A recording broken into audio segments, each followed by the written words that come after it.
আসসালামু আলাইকুম। আজ তড়িৎ রসায়নের খুবই গুরুত্বপূর্ণ একটা টপিক আলোচনা করব। ইএমএফ ভ্যালু কিভাবে তোমরা মাত্র 5 সেকেন্ডে বের করতে পারবা। তো চলো আমরা শুরু করি। তো দেখো, ইএমএফ ভ্যালু এটা বের করতে গেলে তোমাদের অনেকই টাইম লাগে। কোথায় জারণ হয়েছে, কোনটায় বিজারণ হয়েছে, তারপরে হচ্ছে প্লাস মাইনাস করতে অনেক টাইম লেগে যায় আর কি। সো এমসিকিউতে আমরা এই শর্টকাটটা অ্যাপ্লাই করলে কিন্তু খুব দ্রুত এটা সলভ করতে পারবো। যেমন দেখো এখানে কি হয়েছে, তোমাকে জিঙ্ক বাই জিঙ্ক 2 প্লাসের একটা বিভব দেওয়া আছে, এজি বাই এজি প্লাসের একটা দেওয়া আছে। এখানে বলা হয়েছে তড়িৎ গোষ্ঠীর মোট বিভব কত।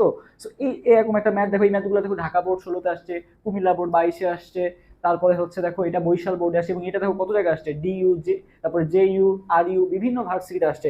সো অ্যাডমিশন এবং হচ্ছে এইচএসসি উভয়ের জন্য খুবই খুবই গুরুত্বপূর্ণ। সো এই ক্ষেত্রে আমরা একটা ছোট্ট একটা ফর্মুলা ইউজ করব। ইএমএফ ইকুয়াল টু, মনে রাখবা ভাইয়া, ইএমএফ ইকুয়াল টু কি, বড় বিয়োগ ছোট। ঠিক আছে, বড় বিয়োগ কি বলতো, ছোট। বড় বিয়োগ কি বলতো, ছোট।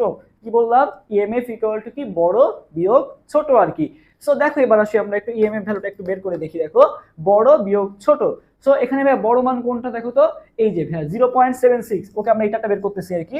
তো বড় মান কত, 0.76 তুমি বসাই দিবা, মাইনাস ছোট মান কত আছে, মাইনাস 0.79। এটা কি ছোট মান, তাহলে মাইনাস কি হবে, মাইনাস হচ্ছে মাইনাস 0.79। ওকে, সো ভাই এই মাইনাস এই মাইনাস মিলে কি হয়ে যাবে, প্লাস হয়ে যাবে। তাহলে 76 প্লাস কি হবে 79, দুইটা যোগ করলে কত পাবা, প্লাস 1.56। কত পাবা, প্লাস 1.56। তাহলে এইটার आंसर কত হবে, প্লাস 1.56। ওকে, এটা আমরা বুঝলাম। এরপর আসি ভাই সেকেন্ড নাম্বার ম্যাথটা দেখি আমাদের মিলে নাকি বড় মাইনাস ছোট দিয়ে। দেখো তো এখানে ভাই বড় মান কত আছে, 1.56। ওকে, মাইনাস কত, 0.80। 1.56 মাইনাস 0.80, 1.56 মাইনাস 0.80। সো এখানে কি বড় মান কোনটা, 1.56, ছোট মান কোনটা, 0.80। সো বিয়োগ করো, এখানে কত, 156। সো 156 এখানে কত আসছে তাহলে বলো তো, 76 আসছে। কত আসছে, হ্যাঁ, প্লাস 0.76। ঠিক আছে, প্লাস 0. কত আসছে বলো তো, 76 আসছে। তাহলে আমরা হচ্ছে 2 নাম্বার ম্যাথটা আমাদের মিললো। ওকে, 3 নাম্বার ম্যাথটা আমরা একটু করে দেখি।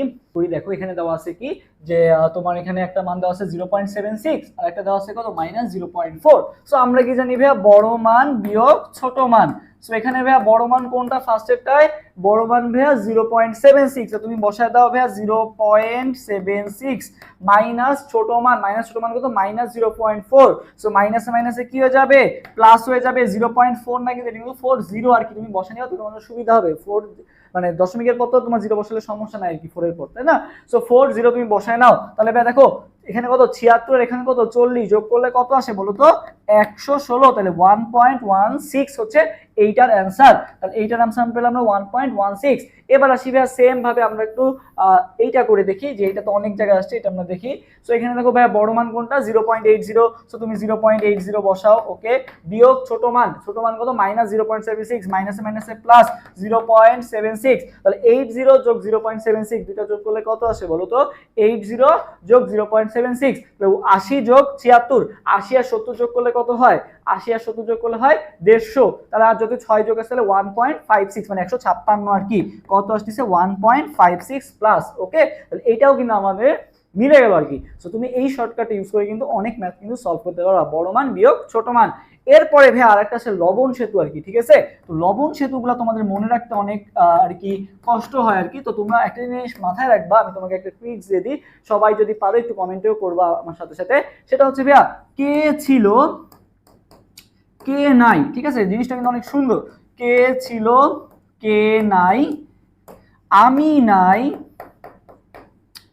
সোডিয়াম ছাই পটাশিয়াম ছাই। ঠিক আছে, আমি নাই সোডিয়াম ছাই পটাশিয়াম ছাই। ঠিক আছে, আমি নাই সোডিয়াম ছাই পটাশিয়াম ছাই।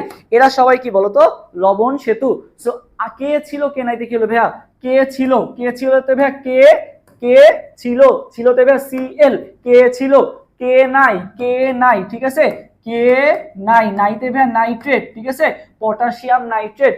কে ছিল কে নাই, আমি নাই, আমিতে কি অ্যামোনিয়াম। ঠিক আছে, নাইতে কি ভাই নাইট্রেট, অ্যামোনিয়াম নাইট্রেট। কে ছিল কে নাই, আমি নাই, অ্যামোনিয়াম নাইট্রেট। সোডিয়াম সাই মানে হচ্ছে কি ভাই, সোডিয়াম সালফেট। ঠিক আছে, সোডিয়াম সালফেট। আর একটা পটাশিয়াম, এখানে কি বলতো, পটাশিয়াম সালফেট আর কি। ঠিক আছে, পটাশিয়াম, এখানে সাইতে কি বলতো, সালফেট। ঠিক আছে, তাহলে কে ছিল কে নাই, আমি নাই সোডিয়াম ছাই পটাশিয়াম ছাই আর কি। ওকে, তাহলে সোডিয়াম সালফেট পটাশিয়াম সালফেট এরা সবাই কি বলতো, এরা সবাই হচ্ছে আমাদের লবণ সেতুতে আমরা এগুলা ইউজ করতে পারি। কে ছিল, কে নাই, আমি নাই, সোডিয়াম ছাই মানে সোডিয়াম সালফেট, পটাশিয়াম সালফেট, তো এরা সবগুলা কি লবণ সেতুতে আমরা ব্যবহার করতে পারবো। আশা করি এই দুইটা টপিক তোমরা খুব ভালো মতো বুঝতে পারছো এবং এগুলা পরীক্ষা হলে যাতে অ্যাপ্লাই করতে পারো সেজন্য এই শর্টকাটটা দেওয়া। তো দেখা হবে ইনশাল্লাহ নেক্সট ভিডিওতে। সে পর্যন্ত সবাই ভালো থাকো। আল্লাহ হাফেজ, আসসালামু আলাইকুম।